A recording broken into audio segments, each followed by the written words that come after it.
அனைவருக்கும் வணக்கம். இன்று ஒரு தகவல் மூலமாக மீண்டும் உங்களை சந்திப்பது உங்கள் அபி. பங்குனி உத்திர தினத்தன்று மட்டுமே பூக்கும் ஒரே மரம். பங்குனி உத்திர நட்சத்திரம் முடியும் போது பூக்கள் வாடி விழுகின்றது. அந்த அதிசய மரம் எங்கு இக்கோவிலில் உள்ளது தெரியுமா? நமது திருநெல்வேலி மாவட்டம் காவல் கிணறு அருகே தெற்கு கருங்குளம் என்கின்ற ஊரில் உள்ள பூசாஸ்தா கோவிலில் இம்மரம் உள்ளது. பங்குனி உத்திர நட்சத்திரம் குலதெய்வ வழிபாட்டுக்கு மிக உகந்த நட்சத்திரமாகும். அன்றைய தினம் அக்கோவிலில் பக்தர்கள் ஒன்று கூடி ஒரு கோட்டை நெல் குத்தி கொழுக்கட்டையாக செய்து அங்குள்ள சாஸ்தாவுக்கு படையிலிட்டு பூஜை செய்து மக்கள் வழிபடுகின்றனர். இக்கோவிலில் தலவிருட்சமாக சுமார் 2000 ஆண்டு பழமை வாய்ந்த அதிசய மரம் உள்ளது. இம்மரத்தின் பெயர் யாருக்கும் தெரியவில்லை.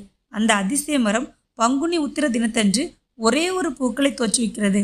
அந்த பூக்களும் அன்றைய தினமே உதிர்ந்து விடுகிறது.